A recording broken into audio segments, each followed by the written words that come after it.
Hey everybody. I'm gonna give everybody a chance to jump in. Um, hey. Folks coming all in. Hey. So I'm Therese Nelson. You see my face here on Mondays more often. Our collaboration with Afropunk is on pause for a little bit. So those conversations were sort of framed around the politics of food, the urgency, the moment we found ourselves in around the pandemic, and sort of how we could get more politically and socially active. And we were talking to experts and brilliant folks who are doing this work every day to give us information, best practices, and just some insight. And so this week, I'm so excited to be talking with Tsehaitu. I don't want to mispronounce her last name, but from One Fair Wage. So let me see. I see her. She's joined in already. A person that she is.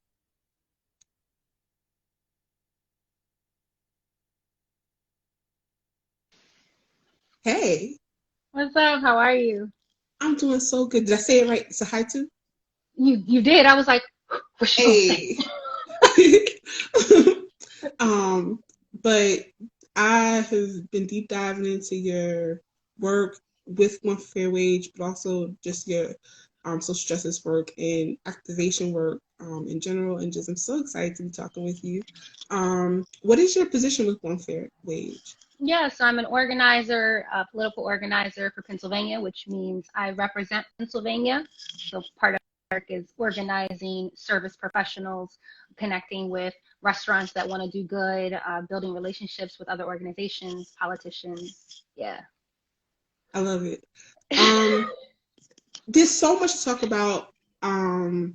If folks are unfamiliar with One Fair Wage, I wonder if you could give us a little brief history lesson because you all have been around well before the pandemic. Your work has been wide ranging, but I love that you all have such clear policy driven like lines, like you draw these really clear lines about issues so they don't get muddied with this sort of broad talk. You are very targeted in the work you're doing. So I wonder if you could just talk a little bit about One Fair Wage. Yeah, absolutely. So I personally started with One Fair Wage the beginning of the year around February, March. One Fair Wage is actually an offshoot in a way of Restaurant Opportunities Coalition, ROC. And so One Fair Wage kind of branched out to do the C3 work last year in the fall.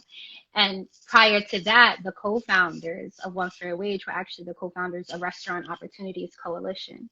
And so I recommend folks just research ROC and see if you have a local organization, like a local network or chapter in your state, your city, and then that can kind of just show you, okay, that's what Restaurant Opportunity Coalition is doing. Now let me check and see what One Fair Wage is doing. Why are we doing something different, right? Or is it the same? So just a little background history, Restaurant Opportunities Coalition started about 9/11 actually.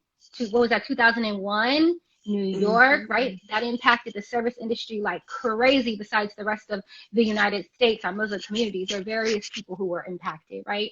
But the restaurant industry, they were hit hard, and there was actually a restaurant in one of the Twin Towers.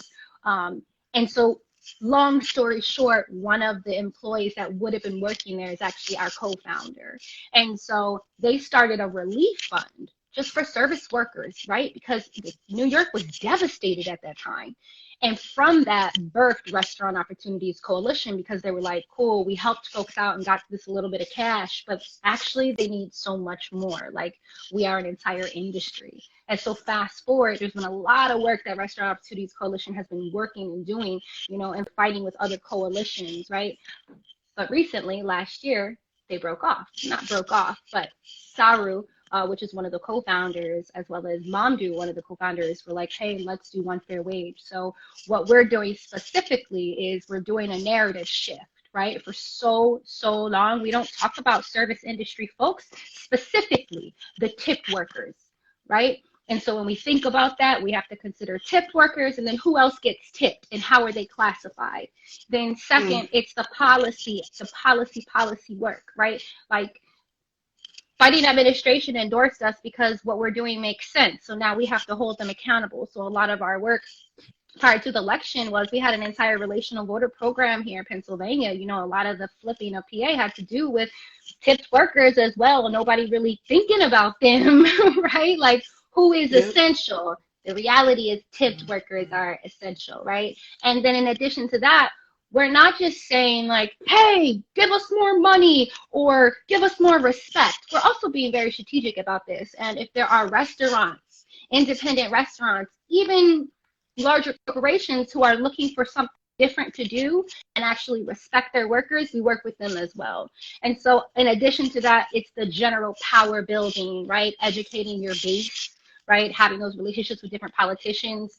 Please understand that with one fair wage, we are fighting to eliminate sub-minimum wages across the United States. We are fighting for one full wage, one fair wage for people. We're really trying to show that everyone deserves a fair wage. I know that in the United States, we have hierarchy. We value people differently based on God knows what. We already know Black people are valued all the way at the top, all the way at the bottom. So we know there's a class system of sorts. And the narrative is that we are valued, we are essential. And you can clearly see that in COVID because everybody's been fighting to keep these restaurants open, all of our drivers. Then we can talk about the future of work. Let's also think we're talking about tip workers, but actually we're also talking about gig economy, drivers, nail techs. Let's talk about it. You got Silicon Valley that's infusing so much innovation, which means it's going to change the way labor looks, but we have to analyze what labor has been looking like before as well to understand where we're going. Yeah, I know some of the tip wage, the areas of tip wages in our industry, the work you all are doing, been thinking about like Uber, Lyft, those kinds of, because you don't consider them part of our industry, but they really are. And these companies are using that kind of inherently racist, sort of historically problematic lines of logic to sort of get around paying those workers fairly, to sort of subvert the wages you already made a contract, you already made an agreement about what those wages are, but trying to use these tactics to sort of subvert that. I wonder if you are comfortable talking a little bit about, I think sometimes we talk about the layers of tip wage we talk about it in this very broad way, and we can certainly, I think a lot of conversations, a lot of think pieces, a lot of conversations been happening over the last couple of years, probably due to the work you all have done. We've been having a more national conversation about that, but I wonder if you could talk a little bit more about the sort of historic nature, the sort of historical context of where that tip wage disparity comes from and why it's so insidious. Yeah, I mean, this is a funny one. This isn't funny. I'm just sarcastic when I talk about things that are bad. Let me put it up. The fact is that tipping is a legacy of slavery. And so during the Jim Crow era, when Black folks wanted to work, right, wanted to get jobs, they had to get jobs from white-owned businesses. And those restaurants did not want to pay people of color, Black people, money. They didn't want to pay them no hourly, period. So ultimately, they came up with this tipping system. I mean, out of the first world countries, whatever you want to call it, right, the U.S. is the only that pays a sub-minimum wage, which means the minimum is here and then pays something below it because there's supplemental tips. Of course. Of course. The irony, right? I think for me, it was hard for me to believe it or just accept it, because I was raised like my mom didn't raise me to ambitiously be a server. My mother raised me to get my college degree. That was my story, right? And so I'm saying I didn't necessarily go into the restaurant industry and investigate. I didn't even connect anything. While I studied race, class, gender, immigration, I knew the struggles of civil rights. I didn't understand the nuances and how it impacted me every single day, down to when I want to go eat at the restaurant, right? And even though my experiences here living in Philadelphia, because it was my first time being a server here in Philadelphia, did I notice the racial aspects. Because depending on where you live, you might not notice some of the severe differences and disparities within the industry. I didn't necessarily know that I was going to get paid $2.83 an hour when I applied to be a server in Philadelphia. I didn't necessarily know that. I just knew I talked to different people and they said you can make this amount of money. I didn't think that my skin color had anything to do with if I got the job at the cute fine dining restaurant or not. I just knew for me, I wasn't going to work at Chili's. Now about to get into some really nuanced conversations.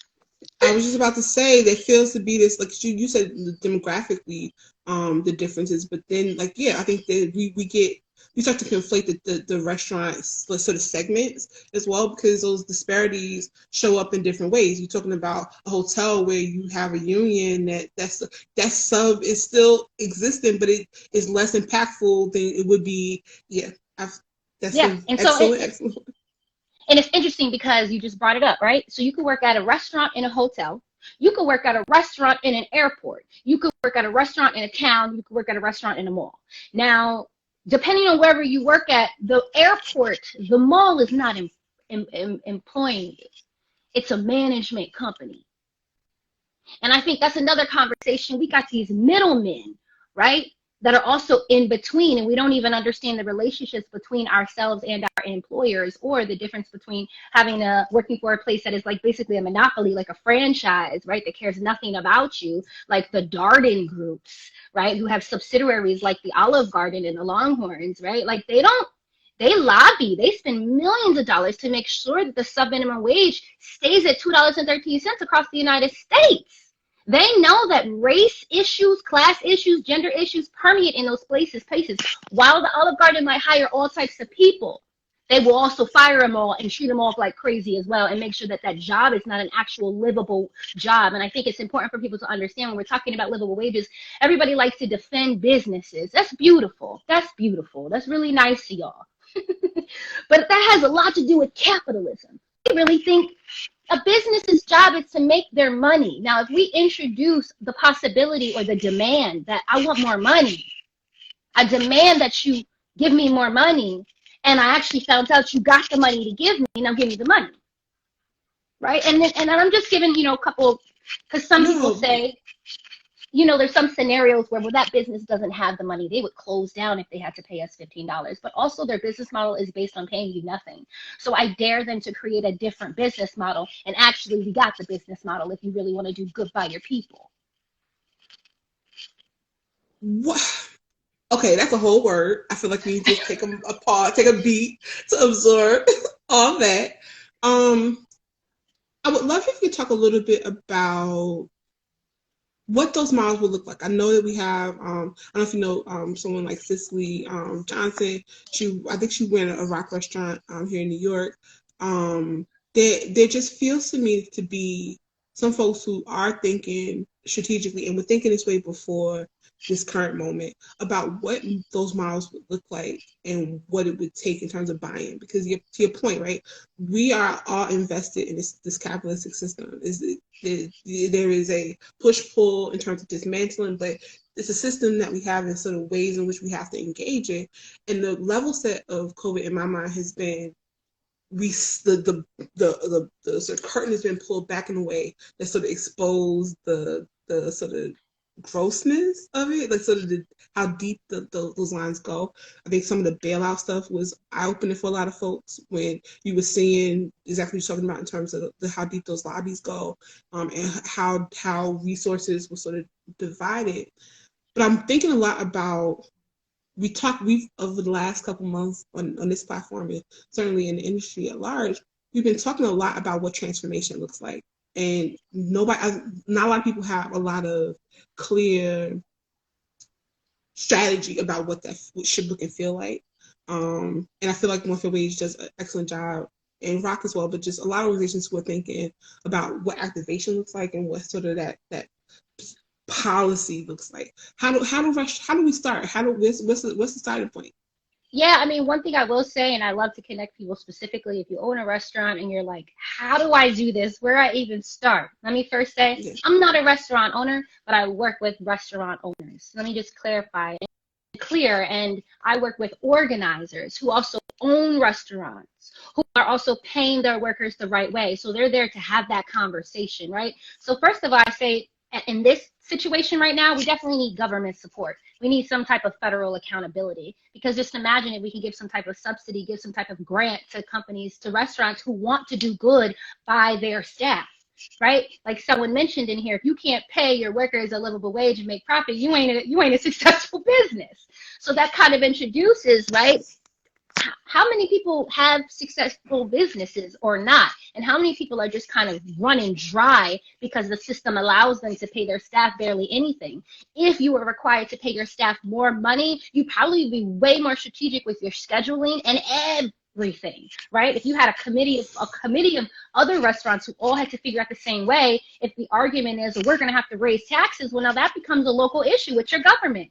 Hey, we want to pay our workers more. Do we have to raise the taxes to do that? Are the products going to go up? Like, let's have a discussion rather than put blockages in the way of getting it done. Take, for example, Reverence NYC. You know, we did a carrot mob with Chef Russell Jackson. He gives equity to his employees. You know what I'm saying? And it's very different when you're able to give equity to your employees. It becomes a conversation of how can we get through this? How can we figure this out? And when you have that energy, then you can do that locally with your city, with other restaurants on your block. Then you can do it in your neighborhood. Then you can do it in your state. But if that's not your ethos, then, you know what I'm saying? Like, you can't even do it. So I often talk to my worker leaders, you know, or new workers that I'm starting to organize who seem to maybe be defending their employer. I say, okay, cool. Well, do you have open conversations about how we're going to get through this? Do you have that type of rapport with your employer? Because you're really defending your employer right now, heavy. Are y'all really at the same table with the same chairs? Yeah. Yeah. And I love that sort of shift in even the linguistic shift in worker leaders, because that disempowerment is one of the tactics that is so valid. It's so like it's insidious, but it is hella I don't know, it works very well. Like that ability to see yourself outside the structure of the space you work. And we give so much of our time over to this industry. It's like, how are you not empowered to be a change maker in the space you occupy? How are you okay with it? And it's like when you talk, like your point about like really sort of talking to workers, it's like, you know, the system doesn't seem right. You know, it doesn't actually serve you. You know, you have to have 3 of the jobs you're talking about to even make your life work, but there's no mechanism to feel empowered to have those kinds of conversations. And so organizations like yours give us so many tools. I would love if you talk a little bit about resources, because that's one of the things that's so valuable about what you guys do. Y'all have used social media and sort of digital platforms to sort of curate resources. Your like your 2020 resource on your newest initiative is really interesting because it gives so much just base content. So I would love if you could talk a little bit about resources that exist in terms of the One Fair Wage umbrella, but also you all have a new sort of more immediate initiative that started that has a little more focused, a different focus. Yeah. So talk a little bit about that. So overall, just sort of like the main things, like just for everyone to know, we started a relief fund this year for service industry folks. So when COVID kind of hit us, we immediately were like, okay, what are we going to do? So we kind of repeated the mechanism from 10 years ago, did crazy amounts of fundraising. Saru Jayaraman, she is an intense, amazing fundraiser. Like, she got the connects and she holds those accountable. Let's make it clear, right? Because a lot of people have resources, but they don't necessarily hold those communities accountable, right? We were very strategic when it came down to the work in our election. If a community says you support us, then offer some support because we've given out this money to our community. So just, you know, like immediately right there, and that has brought up a lot of issues. People are suffering like crazy. The stipend, the relief check that we're able to give them is something, but it ain't that's barely any. You know what I'm saying? I'm just saying what we have done. We would have had to raise somewhere close to like $100 million, right, to actually service everybody.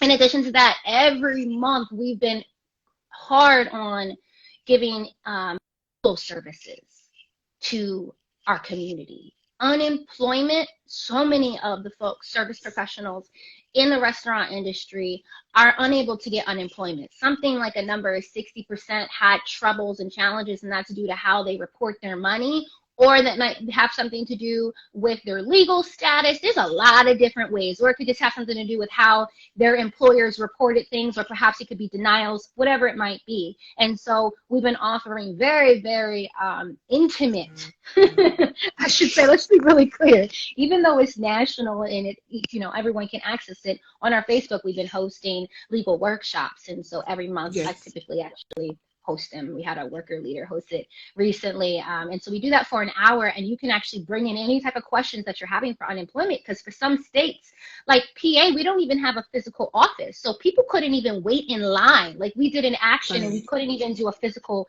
direct action because there was no physical line, right? So we've been offering monthly opportunities for people to just right there ask questions on what they need to do. And then we actually have a legal team that you could then set up a private time with them. So actual legal counsel to help you navigate everything, right? Because there's a difference between offering legal advice publicly, right, to a big audience versus something very intimate where it gets super nuanced. So those are the two that I just want to acknowledge as major, because a lot of folks are struggling with just immediate financial money stuff, and it requires legal support and trying to navigate your employer. Besides that, we are actually in, like, I'm in Pennsylvania, I'm here in Philadelphia. Let me just be clear. When it comes down to resources, I call it my job to connect the dots. Every organization has their own, their focus, right? Their demands, like what their initiative, what their mission, their vision is. I see us having a unique opportunity because we have access to change that narrative, because we can work so closely with the Biden administration. Let's connect the dots. If I know this union in particular is doing this, I know if this working families organization is doing this, and this restaurant is doing this, we can connect the dots. Now, example of something like a carrot mob, where we go and patronize a restaurant, so we actually get money in your pocket, the restaurant owner, the staff that's working there, and we're supporting the community. And I just wanted to give the variation of that. Yep.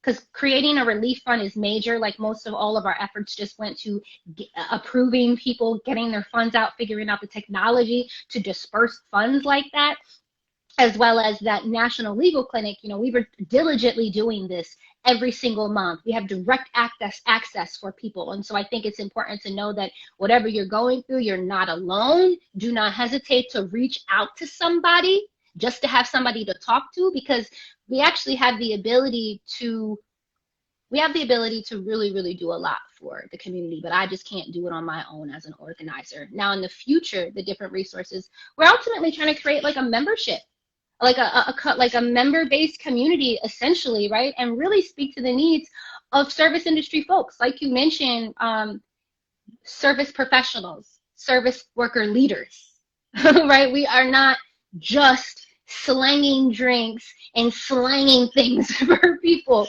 We are talented people. You know, I've worked in many startups, and I always say, not only startups, but also the work of an organizer, people in the service industry, so many.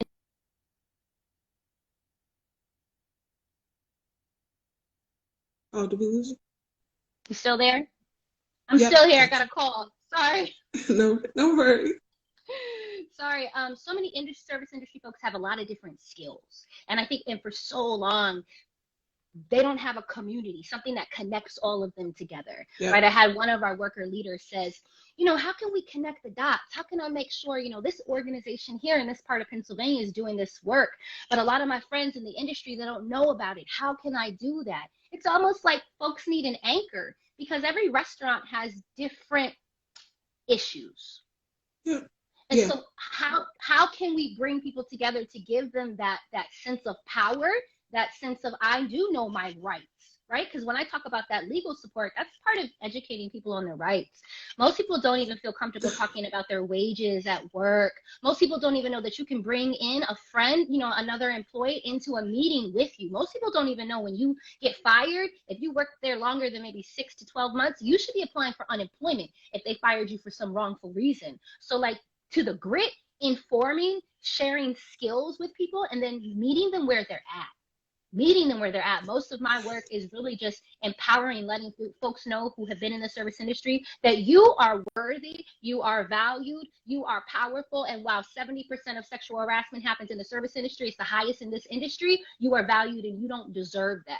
So the empowerment, the constant empowerment, because our society literally is devaluing these essential workers. Yeah. Oh, yes. I love that you also like sort of lifted up the notion of like essentially like being really strategic and particular about the lane you occupy, but also partnering with organizations that doing work that maybe do it better than you, or sort of are sort of in lanes that are maybe there's more synergy and you don't have to sort of recreate what is already happening. In spaces also because it's like to your point, right? We I think we sort of dismiss how complicated and large our country is and how different the needs are state to state. I mean, county to county is a deal as well, but certainly state to state laws are going to shift and change so dramatically that like you can't what works in New York is not going to work in Georgia, is not going to work, you know. So I love that part of it. I would love if you could talk a little. You mentioned or you lifted up this notion of the collective sigh we all felt when President-elect Biden got elected, just because it felt like there was the light at the end of the tunnel in terms of maybe a more fruitful or I don't know, more just a more latitude in terms of the way we can engage sort of government services and sort of what that looks like. And I would love it if you could talk a little bit about, I think, because your point about the local part or sort of being engaged in local government is interesting. And I think that it's a point that people miss a lot and was one of the hallmarks, I think, of getting people more activated in this election. But I would love it if you could talk a little bit about what you guys are looking at in terms of potential outlook for this new administration, like what you all are focusing on right now. Yeah, I mean, like I said, the Biden campaign has endorsed our fight for 15. And so ultimately what that means is, right? So in other states, they have won the fight for 15. But the discussion becomes who gets the 15, right? And this is something we were talking about a little bit earlier. Who is a tipped worker? This is where you have to kind of forward think, like places like California, Silicon Valley, innovation, new types of jobs, new types of job classifications, right? So just understanding that first in your state, what are the different classifications? How are people paid? How many employers pay people 2 different tiers of pay, sub-minimum and then a minimum, because what that creates is divisiveness. It just disorder, disenfranchisement in the workplace. And then forward thinking, so for example, Pennsylvania, and each state is different. I just want you all to know California has one fair wage already. So earlier this year, the issue became things like housing. They can fight more around longer shifts, wanting to have, shifts that look more like 7 hours than 5 hours, because it's really hard to get full time on 5 hours, things like that. So for Pennsylvania specifically, it was, well, what is our state power, right? Were we going to go full blue, triple blue, or are we going to be able to go red? Because we do have a one fair wage bill, but it often sits, right? It often sits. And so in terms of building that local power, bottom line is how many people can you bring over to your state capital, and how consistent do you have people power, and how connected are you actually? What do your roots really look like in the community? So that's the work that we're currently doing right now, is groundwork. Listen, groundwork, talking every day to service industry folks across Pennsylvania and helping them understand that this is up to us. I can all day have a list of employers who say, we want to do good by you. Awesome. But if I don't have that senior bartender server who's been in the industry for 20, 30 years or 15 years, they want to stay here, they're committed here, and they're willing to be an advocate and a leader in the industry. Like if I don't have that, I can't do nothing. So that's the focus. Right? That's the focus, is to build our base and continue to develop our relationships with our local politicians. Each state, again, like I said, is different. And so we might have a different history of the work we've been doing on that fight for 15. Fortunately, Pennsylvania, we have like a union presence. We have a lot of fights here in Philadelphia. Let's keep it real. We didn't know what was going to happen with Pennsylvania. So let me keep it a bean. Pennsylvania is not that diverse, but Philadelphia is. And because there's such a large population of Black people in Philadelphia. We do have a lot of progressive folks, but we're fighting against like a big, enormous wall being in a commonwealth, right? I'm sure, I don't know if you know, but in New York, our big bet is like, not big bet, but New York is major, right? If Governor Cuomo signs something today, all tip workers are going to be okay. And I know the wages, the hourly for New York workers is a little bit high, but we also know what the cost of living there is. And I know a lot of things that I'm talking about might be challenging for people to understand because we're in COVID. But I need you to understand the issues that COVID has shown us, we're already here.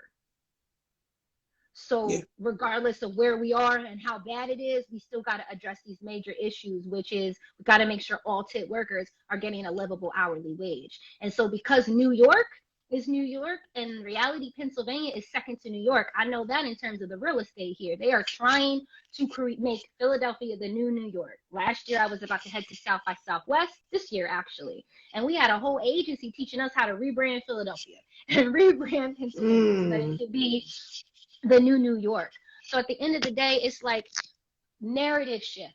Much of our work has been amplifying voices. For some reason, people don't want to believe it. And so a lot of my work focuses on identifying awesome people in the industry, like talented people in the industry, people who are really there, like your aunties and your uncles, the ones you really respect, the ones that you're like, this is why I come here for you, right? It's amplifying their voices and their stories, right? Because we have to get the community to understand this. I mean, I don't know what the percentage is, but I'm sure a large percentage of Americans don't even know that tipping is a legacy of slavery, and that most people that you pay a tip to, that's their actual wage, because the federal sub minimum wage is only $2.13.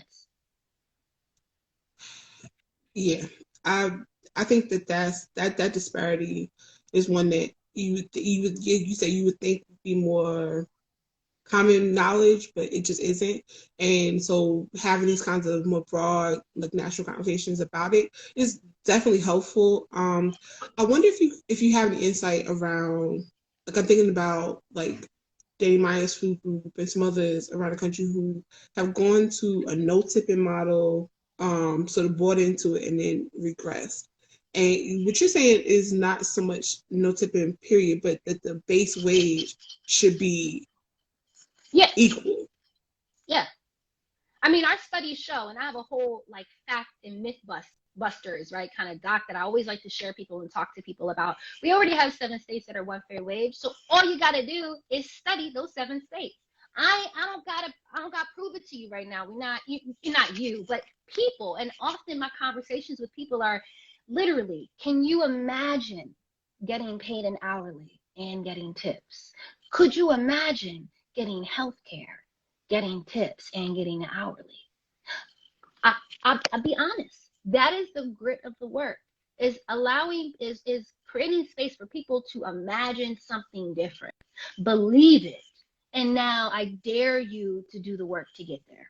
And one beautiful thing about the election is that in a way it did show us, I mean, I've been using it with my organizing work. It shows us that people do have power. You know, I feel like a lot of people were naysayers. I was a naysayer. You can find me in the Washington Post saying Pennsylvania is racist. The day before the election. I honestly didn't know. I didn't know what was going to happen, but I do believe that people have power. But as individuals, if we don't know that, then we don't know. I mean, I've had some of my worker leaders try to organize the managers at a workplace. I was like, oh, you can't organize managers into a union. But that was cute. I was real cute, you know. I have other people who are like, yeah, we're going to start a union at our job. I'm like, your job's going to close down and hire new people. And y'all are never going to get hired there again. Now, I'm saying, let me be clear. What I'm saying is that it requires strategy. What I'm saying is that a lot of this, I don't recommend doing it alone. What I'm saying is, if you work in a particular city or you work for somebody and you're saying to yourself, this just isn't right. I just found out I'm only paid, I knew I was only paid $2.13, but I just found out that ain't right.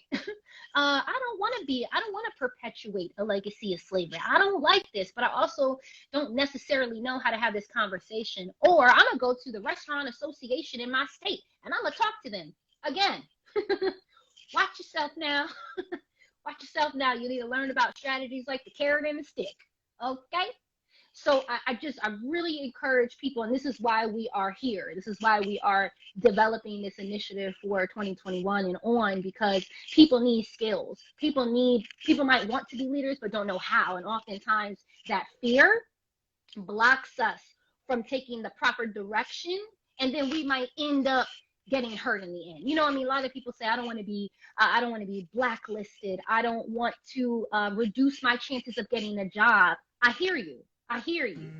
But also, speak up, be brave enough, and I got you. And we got each other. Let's amplify your story. Let's put you in the limelight. Let's put you in the magazine and in the newspaper and everywhere and let them know you a leader and you're proud, and I dare them to go for it. And if they do, we got your back. So that's what I'm trying to bring up. So good. If you all would just join us, I'm here talking to Tsehaitu from One Fair Wage. We've been talking for the last half hour about all the amazing ways that One Fair Wage is trying to empower hospitality professionals to speak up for themselves and to sort of challenge the systems that we exist in, because we know for sure that the only way change really happens is by sort of emboldening folks to get involved. Y'all have tons of practical resources and sort of calls to action on your site. And if you all have any questions, I would love for y'all to sort of start think about those and put them in the questions section. I would love it if we could talk a little bit about you personally. Your background is so diverse and you bring lots of skill sets to the work you're doing as an organizer.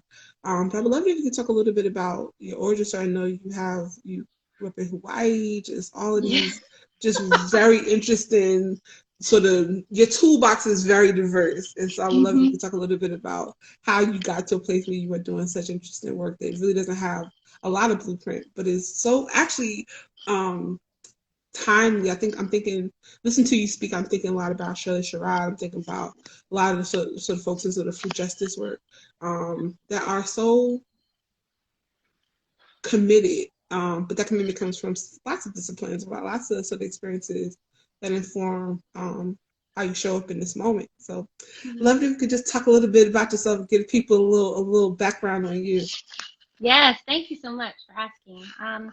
So Tsehaitu Abye, I'm Ethiopian American, and I have to tell that because I come from the generation of a mother who wanted to bring Africa and African Americans together. So that is why my father is Ethiopian. My mother went to Georgetown, lived in a pretty middle class space in Philadelphia, and then they actually met in Hawaii. And so I say this because I need people to kind of understand the background. You know, mom started the Black student government at Georgetown, right? Was in that 70s time, right?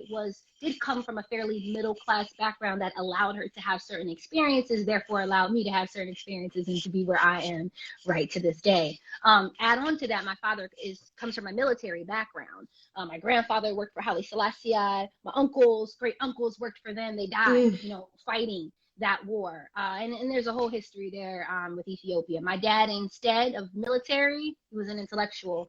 And somehow that ended him up in the U.S.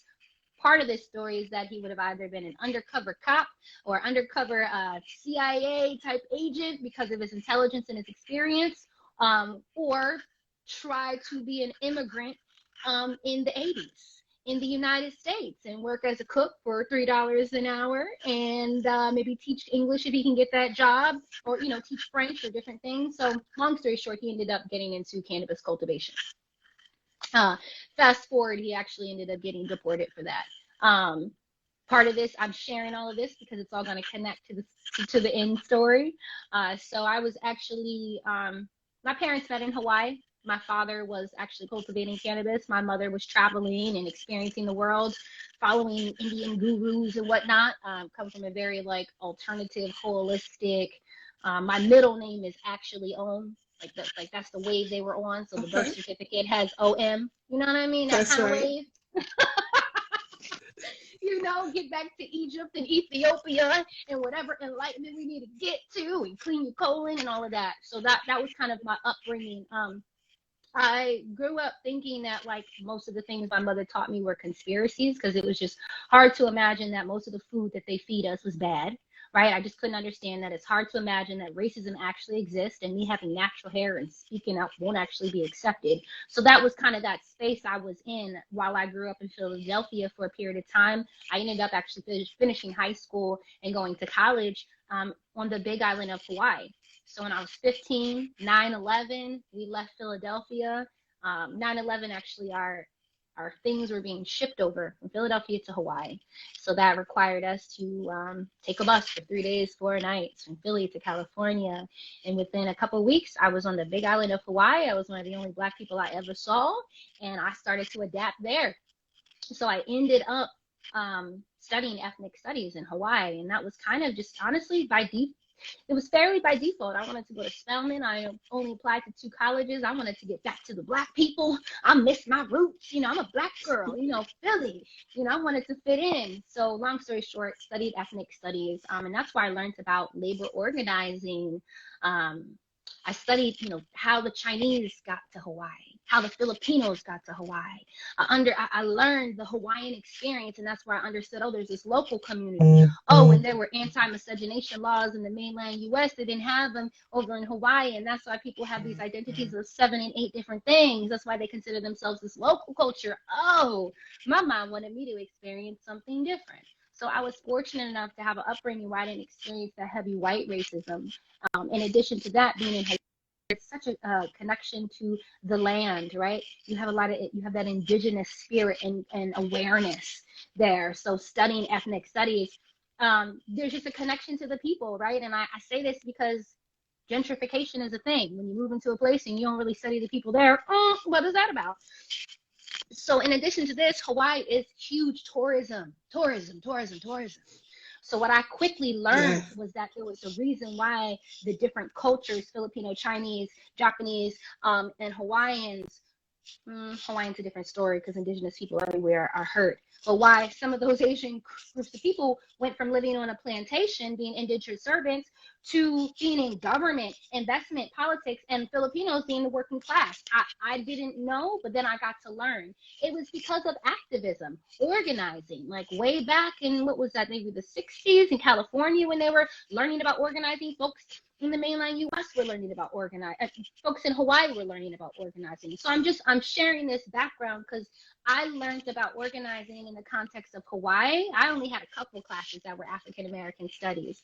I had my mom too, who was teaching me and keeping me plugged into the Marcus Garveys and all of that. But I learned fighting and building power, not from, you know, Black people doing it, but people that didn't actually even look like me, right? So that's where my first job actually, as a labor organizer, was organizing servers and bartenders at the Honolulu International Airport. And they worked for HMS Host at the time. They probably still do. And that's where I learned that workers in California and in Vegas were getting paid like $18 an hour or something like that, and tips on top. They were getting insurance. So as a part of a new campaign, it was the first new organizing campaign in 50 years, where we were able to basically introduce a collective bargaining agreement between workers and an employer. And so that was a that cost millions of dollars, right? Because the idea is that the union, the organizers there, they kind of assess, is this what we're going to do? And then we see if the workers want it. And that is a long, intense process. I'm damn near a spy. Let me keep it a bean. And if y'all ever want to talk about what that looks like, it's intense. And I say that because some people say, let's get a union. That's a big deal. That's a big deal. And also understand, a union is simply a contract. It's a contract between the workers, you with the union, as in the employer. That's essentially what it is. Fast forward, nothing's perfect.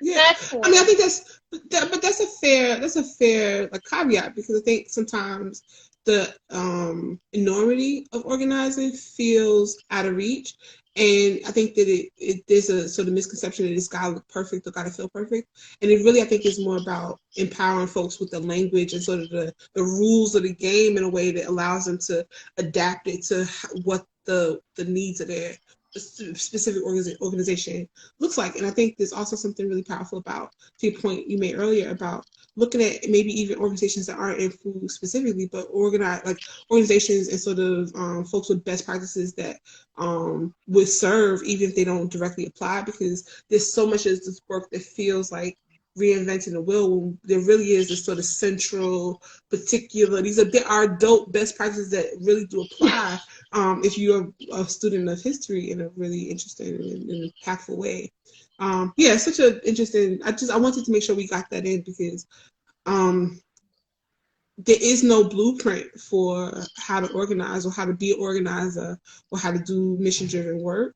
It really, I think, especially in our industry, requires folks with so many disparate disciplines and so many sort of points of view that see the chessboard in unique ways that sort of add in, well, whole, maybe we should think of it this way. I don't It's know. I love very so much it's intersectional. It's very yes.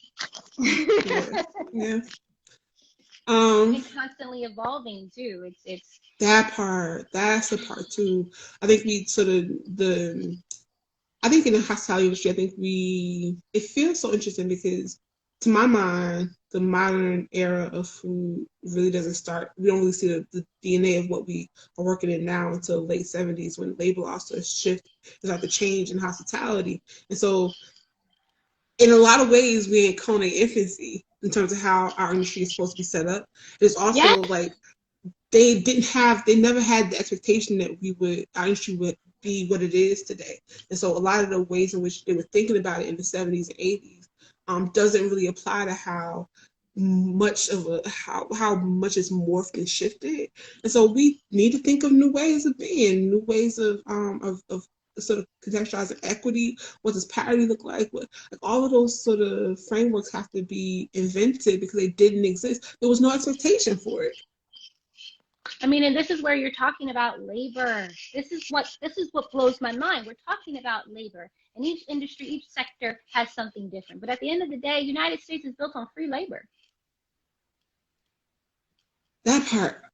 I mean, you can, and every time we sort of start to romanticize it, when you get to the core of it, we get back to that. And so there's this notion around why we talk about race or why we center sort of identity in these conversations, and it's because the DNA of the morphing of the problems in these systems that exist absolutely have resonance in all of these factors that we try and romanticize away or sort of wish away as not being factors. Like if we were honest about the real core of some of these issues, and when you contextualize tipping as a racist practice sort of centered in like slavery and systems that we say we are over, then it changes the posture with which we engage in.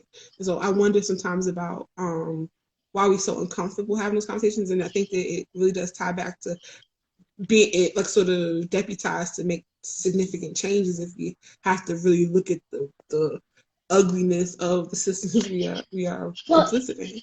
And speaking to that, that's what's interesting. So let me just keep it a bean, right? Let's break down race. Gotta break down race because every conversation I have with people is different. I'm saying we haven't had a lot. People haven't been asking a lot of questions. I feel like we just let you take the tail into this and break it down. Okay. So like when we talk about race, like I said, I as an organizer, a lot of my work is political healing. Like I have to dive in and first build trust with you and then get to have a really honest conversation. Now my conversations are very different. Some might say different between talking to a person of color and talking to a person who's not of color. So I just got to keep it a being. When I talk to a person of color, let's be honest, depending on where you work at, you might be the only Black person there. And for decades, you may have convinced yourself that your experience was your fault. And in actuality, you are the token. And that's why you got hired there. On the flip side, there are Black people who have been working at restaurants, and some of them are restaurants that don't pay that much. They could be one of those Olive Garden type Denny spots. And there is a story that we can say. And what I will just be honest about, oftentimes I see nice fine dining restaurants, they're owned by white people and they hire white people.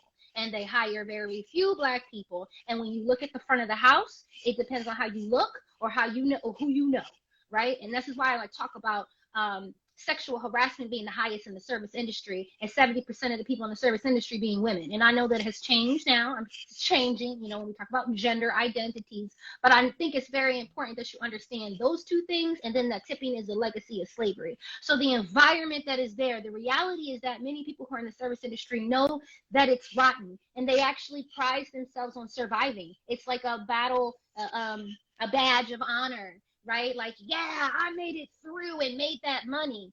Why is it okay for you to break your back to make that money and you're proud of it? And let me be clear. Not everybody says that, but I find by majority, a lot of people who are this tone tend to say things like that. And what I find is that many people in society are aware of the effery that is in our system, but they're like, it's bad. It is bad. And this is all I deserve. And in my family, I'm the one that didn't get a college degree, and I wasn't smart enough to do this and that. And so I guess I just deserve that. So you know what I'm saying? So we got to have these honest conversations, because we got a lot of people out here who really either don't believe they deserve to make anything better, or see that there's a whole nother group of people who are getting shit on all day. So they're just like, I'm going to just be quiet and be grateful for what I got, because I don't even think I would want to work this job if I made more money. Huh? What are you talking about? What are you talking about? Besides the fact we got people in the back of the kitchen, and in most cities, it's people who are immigrants who aren't even legal residents here who are working in the back of the kitchen, and that's what it's allowing the restaurant owner to stay open. So you've got various issues here that you need to talk about. One of the things for me is, how do we make sure more Black owners, there's more Black restaurant owners, right? All of our Michelin restaurants, I want to see more Black business owners so that I can have the conversation with them, because that conversation is a little bit different. Right? I don't know how much I can persuade a white business owner to hire brown people if that's not what they're interested in doing. But I can have a conversation about, how do you pay all your people in general? Because regardless of what they look like, I think they deserve more than $2. I think your point about that, all of that, so we need to chat after this, but so much impact in that. But I think that your point about sort of diversifying segments is about also resources, right? Because the other part that, so I think maybe it was Tiffany and someone else earlier made the point that if you are operating in a model that can't be equitable in the way in which you pay, you aren't a successful business model, and perhaps you shouldn't be in business. And so much of the disparities we talk about around restaurant ownership is resources, right? And so thinking differently about the structures. A friend of mine is in Seattle right now. She's opening a restaurant called Communion.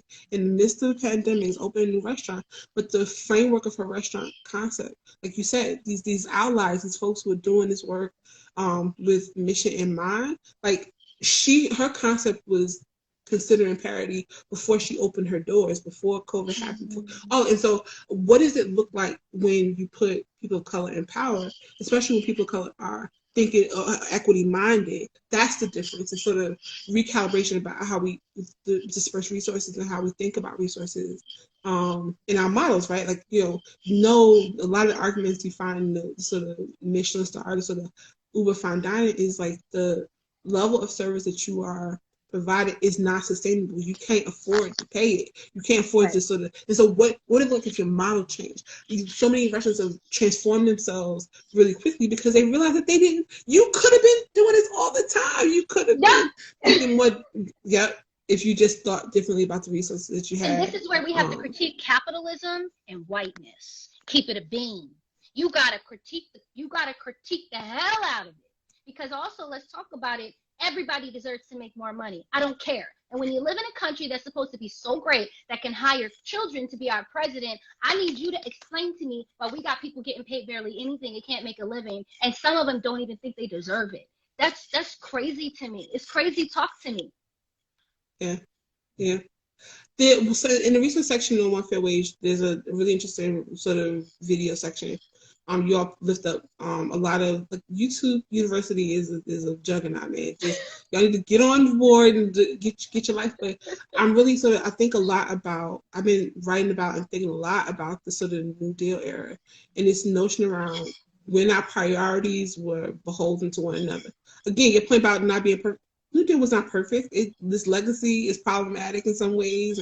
It has not matured well into this modern era, but that immediacy of seeing a national issue and sort of attacking it in ways that made sense is really kind of where we are. And I wonder why we don't organize in that way. And I think that's, if y'all are not familiar, again, the last hour we've been talking with talking about One Fair Wage and the amazing work that they're doing, and just the idea of knowing these resources are available, and there's a different way of thinking about the way we engage this industry. Yeah, the resources section. And one thing just to quickly mention too, thank you for all of that. We started a litigation against the Darden Group September 30th or 31st. Yeah, and so it's actually One Fair Wage against the Darden Group. And so there was a legal team that was able to basically develop a case and say Darden Group is working against civil rights. And so I bring this up because it requires like minds saying, we're going to figure this out. We know that this isn't right, and we're going to strategically figure it out. And I'd like to also acknowledge that One Fair Wage, we're a startup. We have a lean team, and we're also women-led. And you know what I'm saying? There's all types of people in the restaurant industry, you know, but women-led. Let me acknowledge that. In addition to that, let me also acknowledge that when we're talking about sub-minimum wage, trying to eliminate the sub-minimum wage, and while we are talking about the restaurant industry, in fact, we are actually talking about a lot of other industries, and we're actually talking about a lot of other people. And so, for example, in Pennsylvania, Chris Rabb actually introduced a much more radical One Fair Wage bill that included the incarcerated, included those who are disabled, included the gig economy. So I'm working close with like the drivers union, right, who represents different Uber drivers, because as these legislations come out, we have to be very mindful of the language and make sure we don't just a bunch of people in the same group and none of those things apply to them. But that was just a quick way to get the legislation in. Yeah. Tsehaitu, I can talk to you forever. This has been so brilliant, and I would just encourage folks to follow One Fair Wage, follow ROC, deep dive into resources. I mean, Saru's books alone are resources that you should be thinking about. But just the information is out there. If you are interested in getting activated and sort of, you know, helping to lead this charge, they could use resources, not just your eyes, but your you know, donation is available. Is a vital option. I'm sure that if folks on here have skill sets that they might want to lend, that will be open. But just check out what they're doing and sort of, you know, sign up for newsletter. Just get engaged with their presence, because on all the platforms, Facebook, Twitter, Instagram, and just follow what they're doing. We have a monthly meeting here in Pennsylvania, just so you know, connects everybody together. So if you're in Pennsylvania, connect. And same thing for other states. I don't know exactly like all the folks who are on here, but we got folks out in New York, we got folks out in Michigan, we got folks in California, Florida, Boston, a lot of different places. So if you want to activate and you want to get involved, that is my job. So email me. Get in contact with me. Thank you. Awesome. I love it. Thank you so much for taking the time. I know you're very busy. This is going to be interesting to see what this next era of your work looks like. You know, after January. But yeah, man, I love y'all taking on Darden. Look. Yeah, that's a whole other conversation. Sorry. All my alarms and my reminders. No worries. But yeah, man. One Fair Wage official is the Instagram, but just go to the website, onefairwage.org, check them out, make sure you are keeping current, because they are moving along. Train is moving, and get into this work. Yes, and if you know anybody, if anybody out there has worked for the Darden Group and you've had any type of experiences over the past, you know, again, reach out and touch. Absolutely. All right, talk to you soon. Bye. Feels so good. So yeah, I think there's another conversation happening at 4 with Jay Marley. She's with Swan Grays. I think I got that right. And then, as usual, 7 o'clock tonight, Drink Tank with Cicely and MJ. So, thank y'all for paying attention, and I will see you guys soon.